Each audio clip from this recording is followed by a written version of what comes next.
conta essa história aí, brother. Como Hitler chegou ao poder? Vamos lá.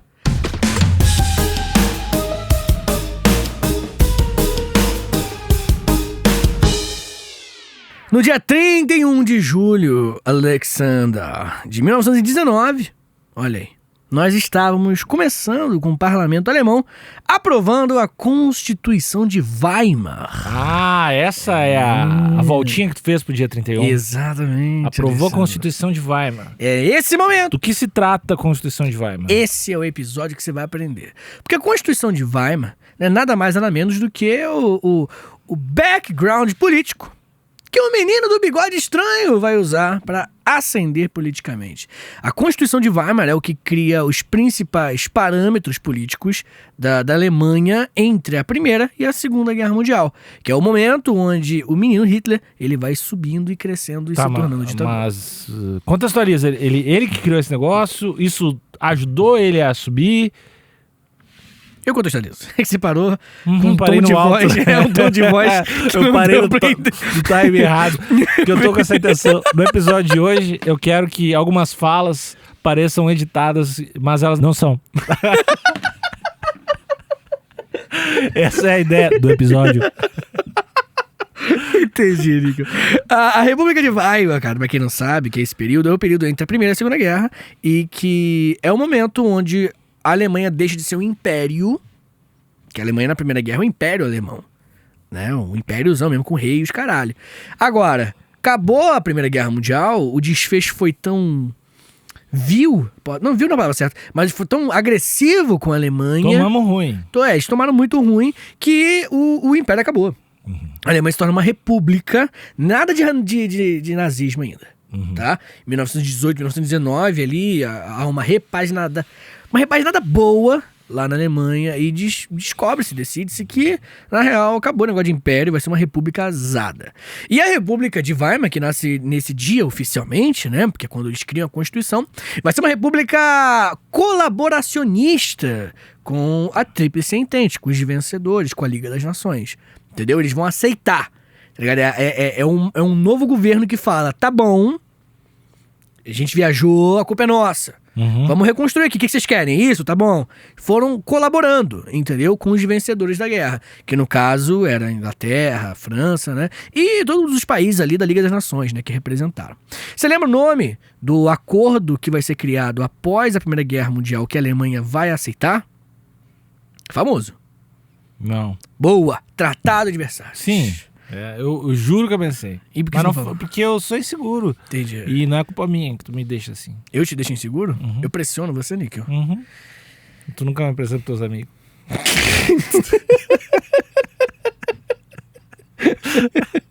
A gente sai, tu me deixa meio escanteado. Tá, Níquel. Vou te apresentar pro amigo meu depois, outro dia.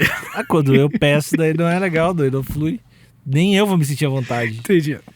Depois a gente conversa, tá bom?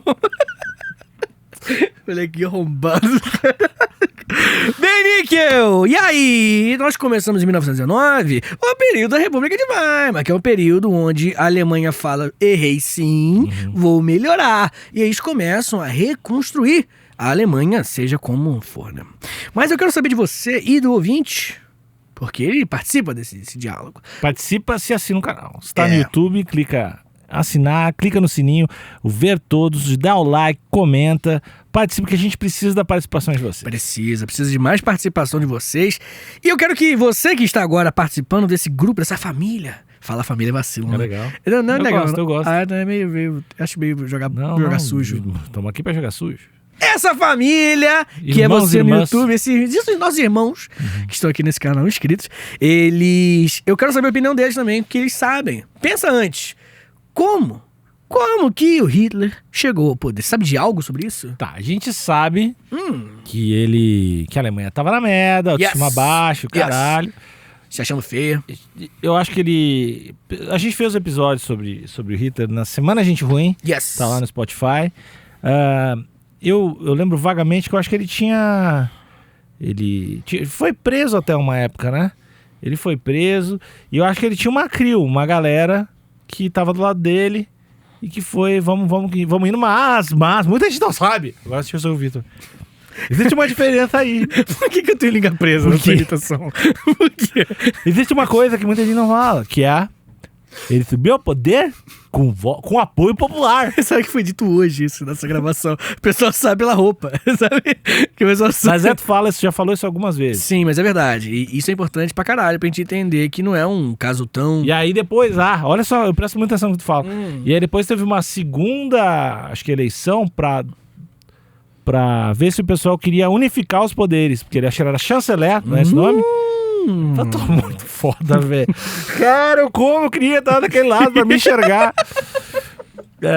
Daí unificou os poderes e ele virou o xarope, assim. Isso, xarope é o título. Que é, na verdade, o Führer, que é o título unindo o poder de chanceler de... Uma dúvida que eu tenho. Ele era o Führer, que era unir os poderes. Já em 33. Mas tinha um plano, pelo menos tinha que ter um plano público dele em relação... Eu vou ser isso aqui por um tempo, né? Ou não era? Cara, eu não tenho aqui o documento. Como é que a galera vai acreditar? Dizer, eu sou o ditador, mas não tem um plano de substituir com o tempo? Cara, então, ele disse que ele ia resolver os problemas. Entendeu? Disse quem era o culpado. Tá. Disse o que ia fazer. E pra fazer, ele precisava ter plenos poderes. Tá. Entendeu? Tinha que ter uma perspectiva, não tinha? Acho que não, acho que o nível... O pessoal acreditou em várias coisas, acho que esse era o menor dos problemas. Né? Eu acho que o alemão, naquele momento, ele tava desesperado mesmo, assim.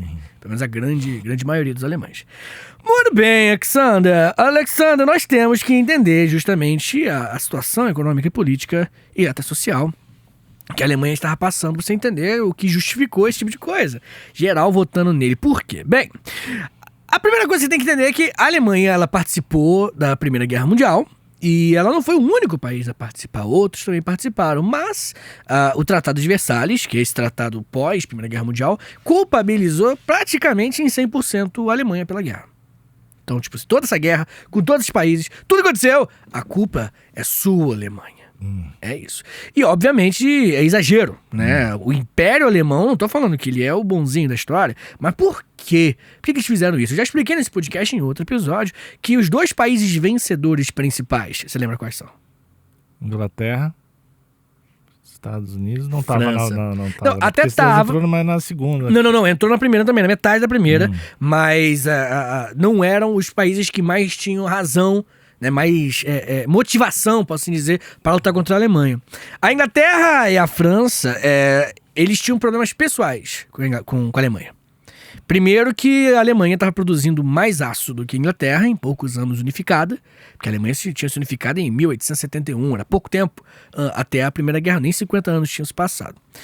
E outra coisa era que a unificação alemã, em 1871, uma unificação que acontece na invasão à França. Foi a vitória da Guerra Franco-Prussiana, que na época era Prússia, o nome da Alemanha, né? Que criou a Alemanha. A Alemanha nasce literalmente dentro de Paris, do Palácio de Versalhes. O rei o rei do Império Alemão, que vai ser o Guilherme I, ele é coroado dentro do Palácio de Versalhes, lá na França. Então, nasceu um sentimento de revanchismo francês. Um sentimento de eu preciso vencer a Alemanha. Fora que a Alemanha pegou umas terras também lá, que é Alsácia e Lorena, umas terras importantes. Então, eles tinham problemas pessoais. Por isso, quando acaba a Primeira Guerra Mundial, esses dois países chegam e falam, meu irmão, eu vou arregaçar. Toma aqui, ó, pum, Tratado de Versalhes. Você não pode ter tanto de soldados, você não pode ter tanto de exército, você não pode ter submarino, você não pode... Não sei, tá ligado? Não pode ter submarino. Eles atacaram bastante, posso assim dizer, a Alemanha para que ela ficasse bem enfraquecida. E isso aconteceu. O popular baixa a tua bola aí. Mas abaixou muito a bola.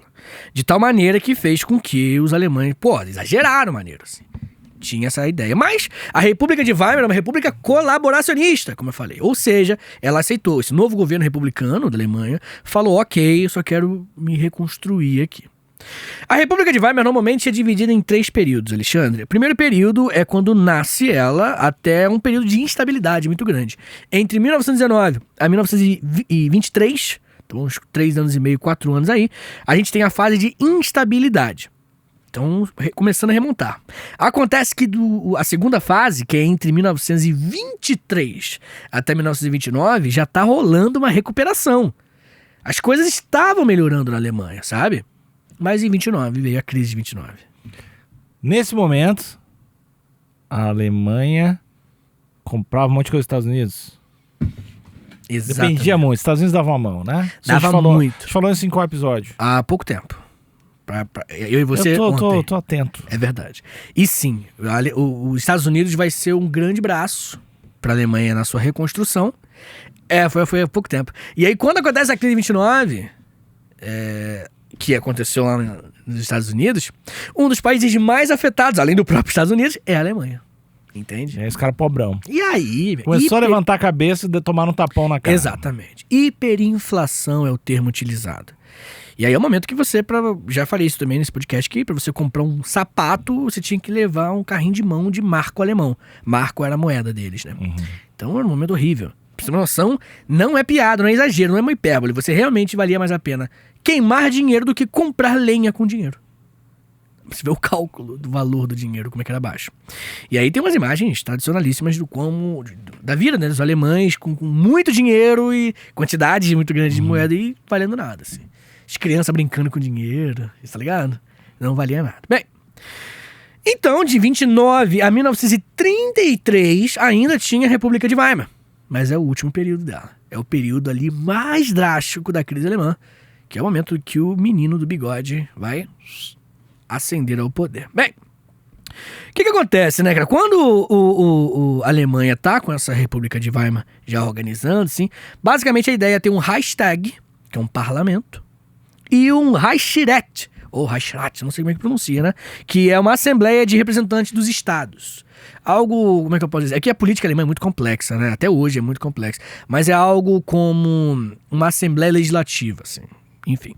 E aí, né, o que acontece? Você tem o presidente da república e o chanceler no poder.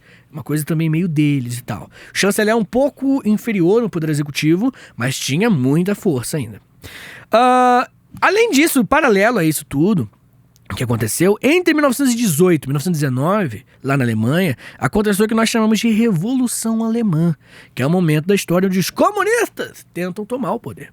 É aí que a Rosa Luxemburgo participa. O que é a Rosa Luxemburgo? Uma mulher comunista alemã que luta para tentar transformar a Alemanha num país comunista como a União Soviética.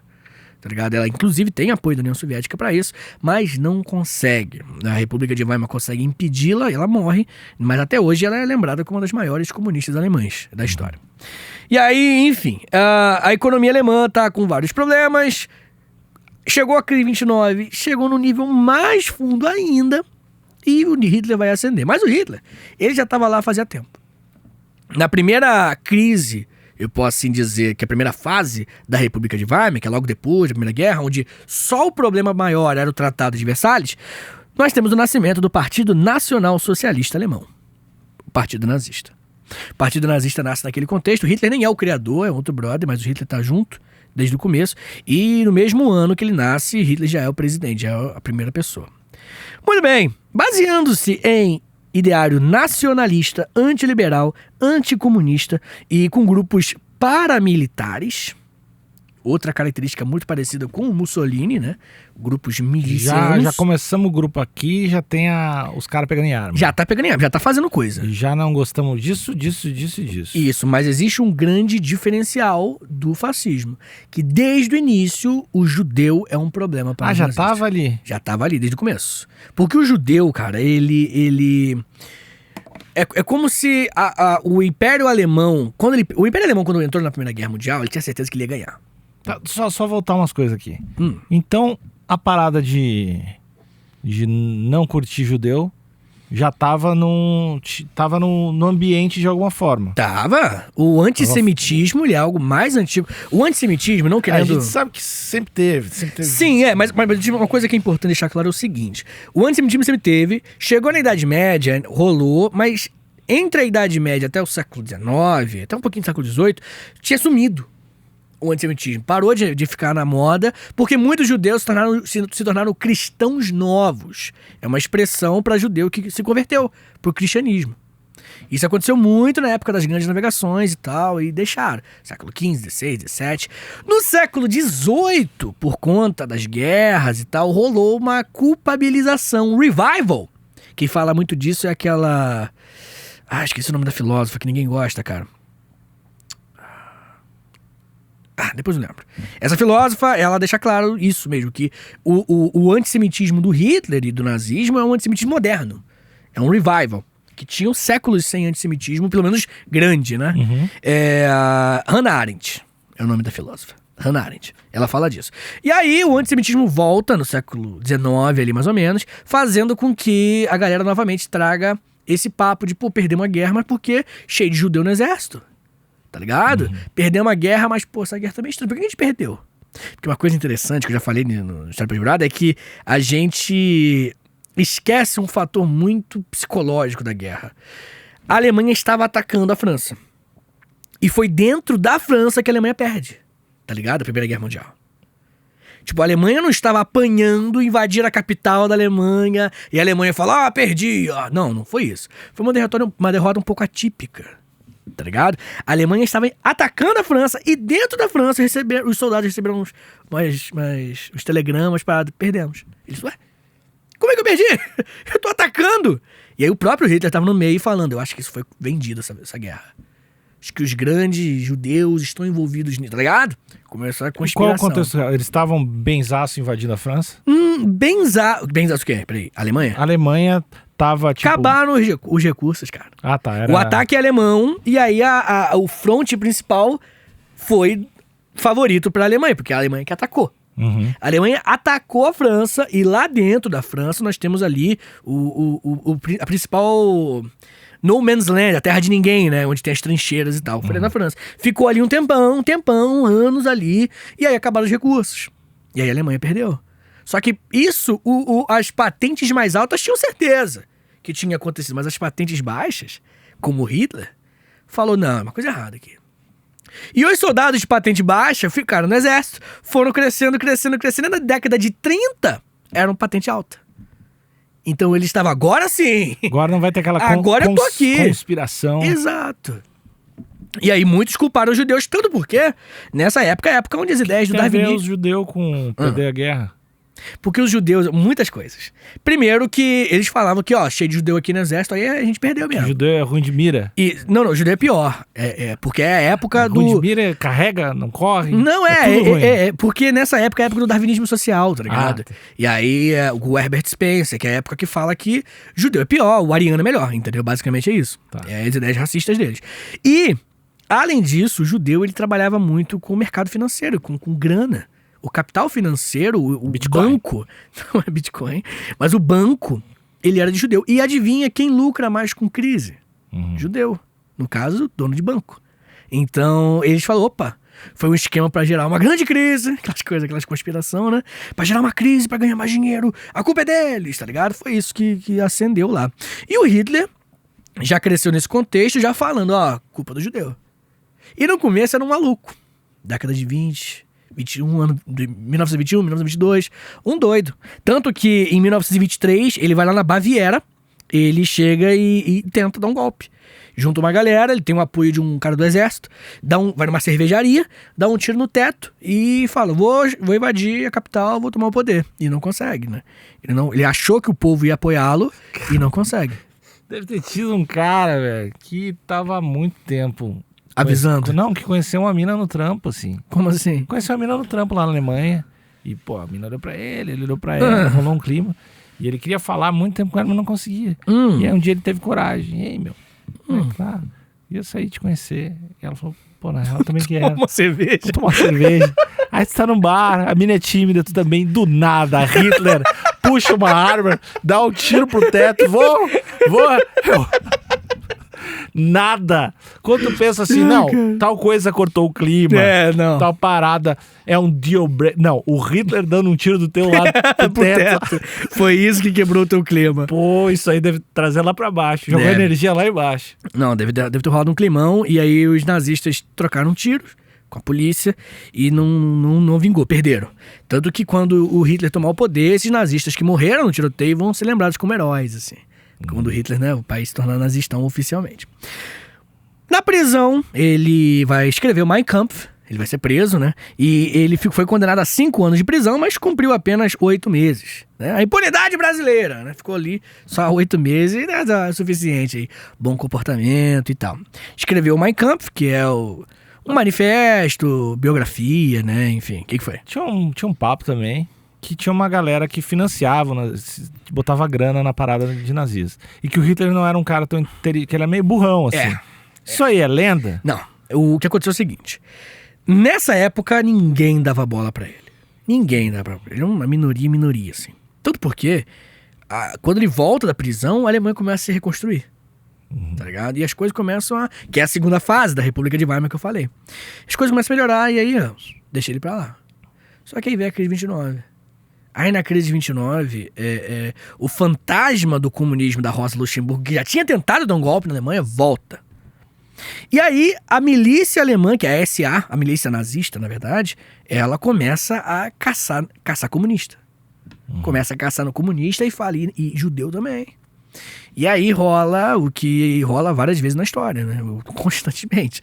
Que é a burguesia com medo do comunismo apoiar o fascismo. Isso é uma coisa assim, clichê. Tá ligado? Em vários lugares do mundo, com medo do esquerdismo, do socialismo, que nem sempre é comunismo revolucionário, não. Às vezes é tipo reforma agrária. Ai, meu Deus! Os caras, reforma agrária quer dizer que eles querem acabar com a minha propriedade privada? Não, calma aí, vai com calma, respira.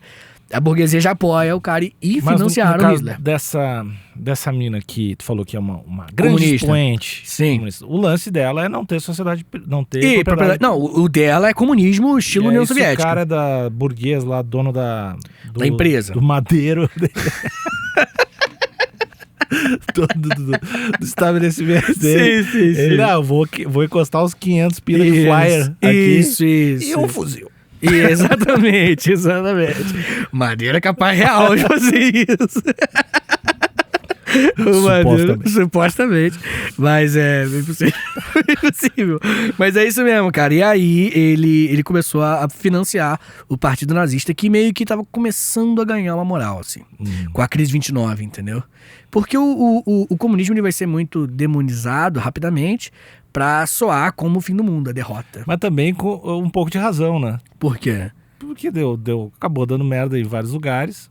Mas... E também porque, imagina, dessa relação de tu ter uma empresa, uma propriedade privada que pra ti tá de boa e é legal e tá dando tudo certo, e aí tem um movimento que tu não vai mais ter isso. Sim, mas lembrando o que acontece com a Alemanha depois do nazismo também, entendeu? No final todo mundo se fode também. Tá ligado? A Alemanha chega no fundo do poço maneiro. A Alemanha chega depois tanto que a Alemanha se divide no meio. Tá ligado? A Alemanha Oriental e a Alemanha Ocidental. Sim, mas eu tô falando depois de nazismo. Mas esse é meu ponto, entendeu? Tipo, eu não tô falando, tipo assim, maneiraço. Os empresários têm que ser comunistas. Não é isso que eu tô falando. Tô falando que... Empresário comunista.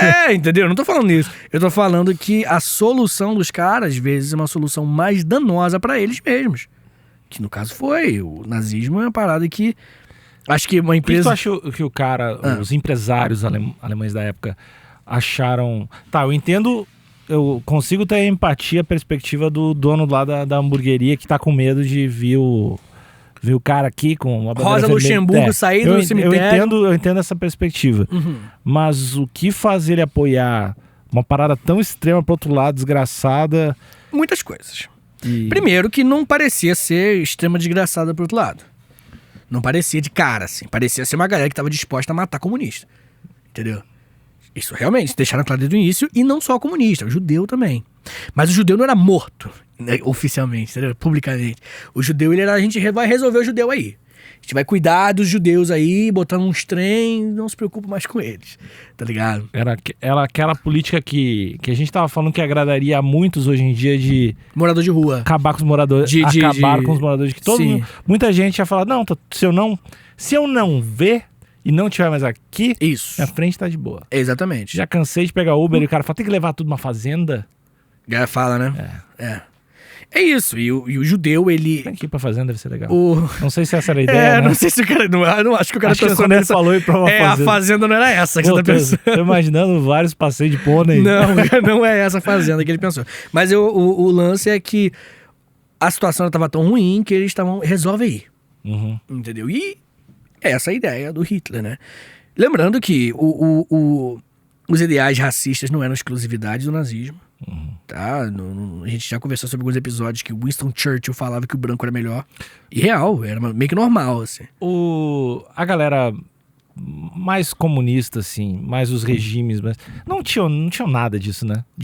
Mais racista, assim, né? Então, hoje você problematizando mais fundo, a gente consegue encontrar definitivamente. Mas não era... Pra época era progressista. Não tava no flyer, assim. Não. Na época era tipo assim...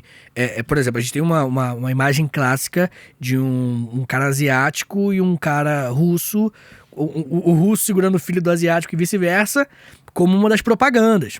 Tem uma outra propaganda da União Soviética que é um cara nos Estados Unidos com a coisa da KKK.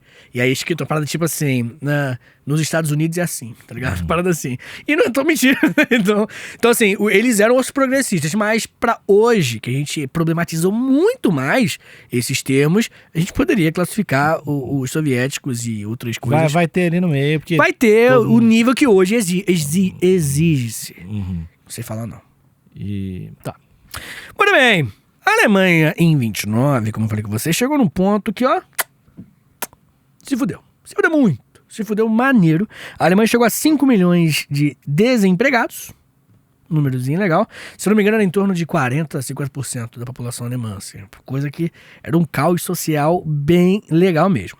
E aí, os grupos que estavam no poder, que eram majoritariamente sociais-democratas, que é a galera meio centro-esquerda, posso assim dizer, acho que cabe dizer isso, eles começaram a perder cadeiras, né, no hashtag. Começaram a perder deputados. Fazendo um paralelo com a nossa política, né? E isso fez com que nas eleições de 1932, para presidente, o Hitler chegasse a quase vencer. Quem venceu foi o Hindenburg, que é um coroão lá de 80 e poucos anos e tal. E ele nem queria concorrer, coitado. É que a galera falou, velho, só você consegue vencer o Hitler, por favor, vem. Aí ele, vamos lá então. E aí ele vence. Só que aí a pressão social não parou, né? Aquela coisa de Brasil 2014, que ficou dividido no meio, tá ligado? E aí o Hindenburg decidiu, falou, cara, a pressão tá muito grande, eu vou chamar o Hitler pra ser chanceler. Na verdade, chamou ele pra ser vice-chanceler. E aí o Hitler falou, então não quero. Se for pra... Também daí... Aí, se eu não me engano, foi um brother chamado Von Papen, que era o chanceler, que era socialista, falou, brother, não, bota o Hitler, que o povo tá louco.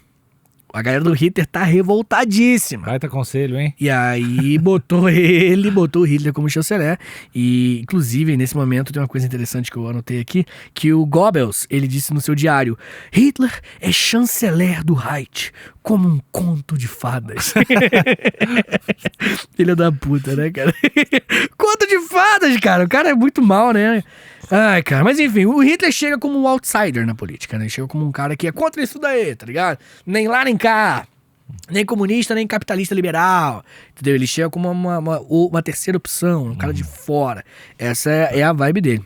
E aí ele chega, e aí começa uma série de coisas curiosas, assim. Porque, por um lado, o Hindenburg era um coroa, bem velho, 80 e poucos anos. Por outro, ele morreu um pouco logo depois do Hitler chegar, entendeu? Então, há quem defenda um assassinato. Há quem diz que dá pra botar na conta. Mas eu vou deixar claro que... Especulativo. Pura especulação. E além disso, uma outra coisa que é muito importante para a história, para a ascensão do nazismo, é que nós tivemos um incêndio lá no hashtag. Tô procurando a data aqui. O hashtag pegou fogo. Ah, meu Deus, onde que foi? Esqueci a data exatamente, mas eu pensei que tinha anotado aqui. O hashtag pegou fogo, botaram fogo no hashtag. E quando botaram fogo no hashtag, os nazistas falaram, foram os comunistas. Os comunistas que botaram fogo. E muita gente defende que foram os próprios nazistas. Essa história é a mais clássica, comum, né?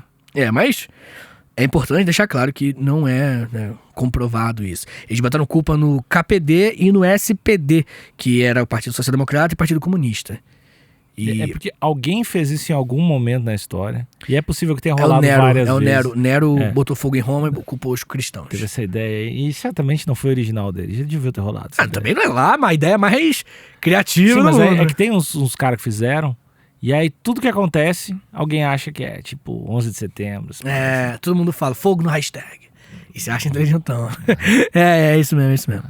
De qualquer forma, como é que não é? False flag, não? Um negócio assim, tem um nome. No inglês eu não conheço a expressão. Hindenburg morre em 1934 e o chanceler não deveria ser o presidente também. Mas o Hitler faz o seguinte, ele levanta uma votação dentro da hashtag, que já tinha a maioria dos nazistas já, né? E ele fala, vamos fazer a votação, vocês acham que eu deveria unir os dois poderes? E rola, sim. Os nazistas têm a maioria e conseguem. Só que você pensa, claro, na maioria é nazista, né? Mas o Hitler, ele foi mais ousado. E aí eu acho que é o momento, uma das mais corretas decisões políticas dele para ele tomar o poder. Que ele decide, em 19 de agosto de 1934, fazer um plebiscito, velho. Tá ligado? Ali ele regaçou, ali ele falou, agora já era. Que ele meteu um plebiscito e falou, povo alemão, você quer que eu me torne o chanceler e presidente ao mesmo tempo? E 89,9%, 90% da população fala que sim, tá ligado? Ali, meu amigo. 90%. Então, os alemães falam, quero que o Hitler seja presidente e chanceler. Ali fudeu. Votação justa. Ali naquele momento é voto. Ali é o momento que decidiu-se toda a tragédia que o Holocausto, que a Segunda Guerra Mundial e até décadas depois ocorreu na Alemanha. Mas quem votou não tinha visto isso ainda. Não tinha. Mas os discursos eram muito claros. O discurso já tava lá. Já tava. E agressivo, e rádio rolando, aquele negócio que a gente falou, do episódio do rádio. Mas tu falou que teve momentos que ele não tinha essa...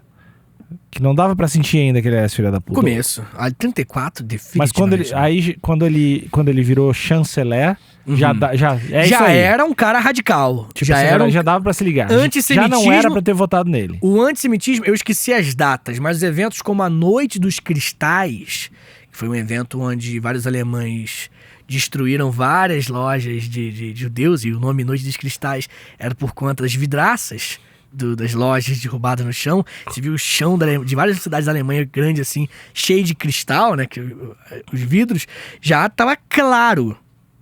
Já tava claro. O Holocausto em si não estava. Isso é importante deixar claro, sim. O Holocausto em si, ele é surpreendente para muito alemão. Para muito não. Mas pra muito alemão foi algo que... Pra muito não, mas pra muito. Pra muito não, mas pra muito não, assim. E... Você entendeu? Mas... E por esse lado você consegue entender, mas...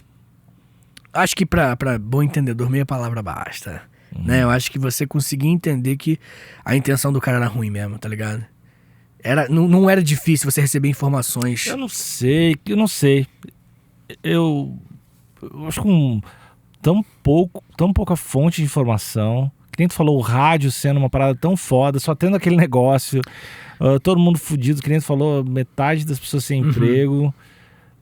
Eu acho que eu acho que talvez a dica tá no ódio, né? Tá no antissemitismo ali, a dica de que esse cara é brecha.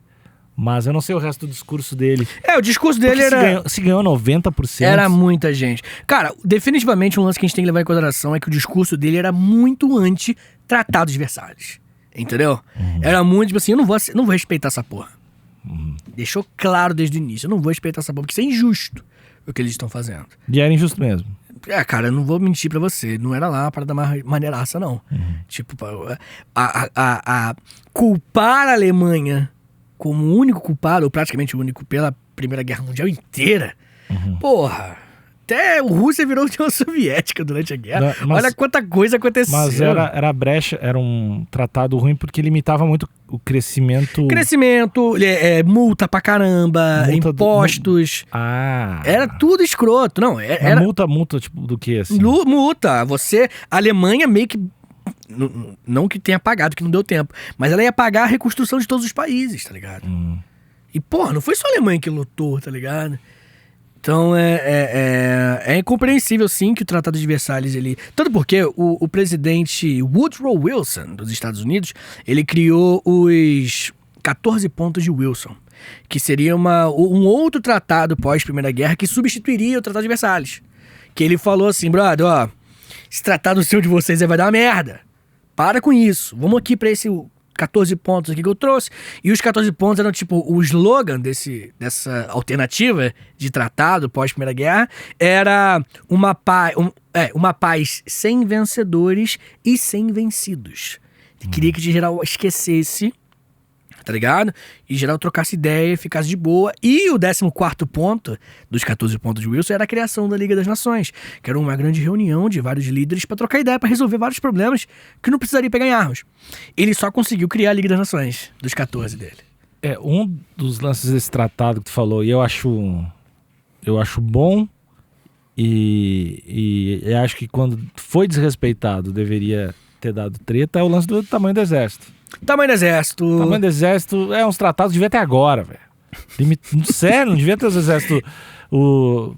Tem que ter um teto. Sim. E não só isso, né? Também teve um lance de colônia na África, que a Alemanha perdeu várias colônias na África. Foi tudo pra Inglaterra e tal. Mas, né? Todo mundo cuzão, né? Todo mundo se foda. Essa galera toda aí, tudo vacilona, né? Mas Pra você ver como é que os caras não eram bonzinhos, tá ligado? O que eu fico puto é com essa... O bem contra o mal. Vai tomar no cu. Cheio de colônia na África. É o mal contra o pior. Mal contra dois mal. Entendeu? Se fuder. E eu fico puto. Sabe o que eu fico puto? O quê? Com esse... Usar o Hitler como bucha. Que é bucha? Como o bode expiatório. Tá ligado? Sabe o que é bode expiatório? Tá, vai. Então, não que ele seja bom. Porra, desgraçado, filho da puta. Mas os outros também são um desgraçado. E aí eu fico tipo assim, você vê que há uma não sei usar a expressão certa, faltou vocabulário, mas eu acho que tem um... aquele negócio às vezes de mostrar o quanto é ruim, te parece fazer um pouquinho melhor, parece que tu aparenta ser um pouquinho melhor. E isso, cara, você legitimar às vezes até um pouco de maldade, porque você mostra um mal maior, entendeu?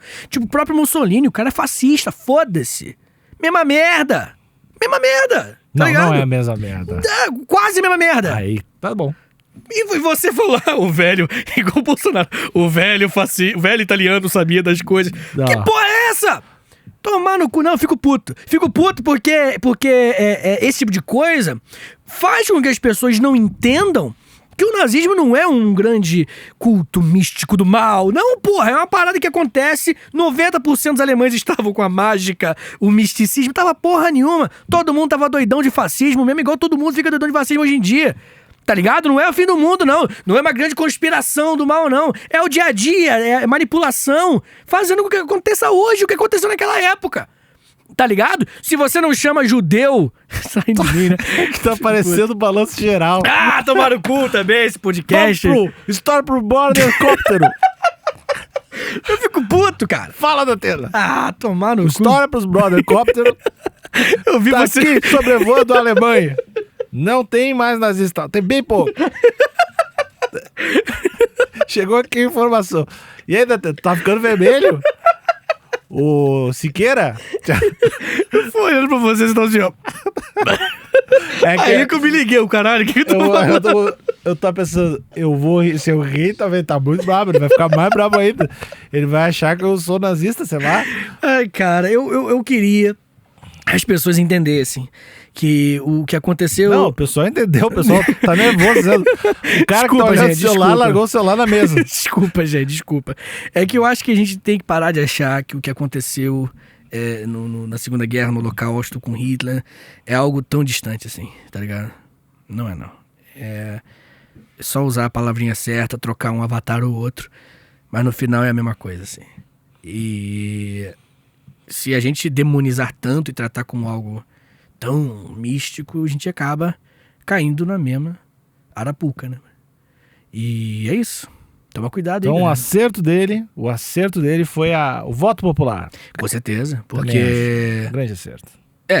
Pra ele, político pra ele. No audiovisual também foi um grande acerto. Também.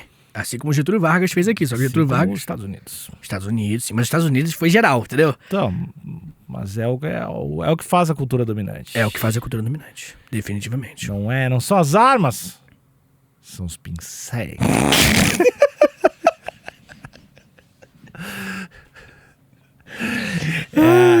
A Marvel vale por vários drones. É verdade. Os pincéis foram foda. Ai, Nick, a pressão acho que até subiu um pouco, cara. Juro pra você, cara. Tudo bem pra defender o nazismo, é isso? Eu? Pra defender? Foi o que você fez. Para de fuder. Tô falando que não é tão ruim assim. Para, cara. Te fuder, cara. Eu tinha que voltar. Níquel, acabei de ver um negócio aqui. Acabou o Júlio Maluco. Esse é o último episódio do Júlio Maluco. E aí? Tchau, gente. Tchau. Muito obrigado. Muito axé. Muito obrigado e muito axé.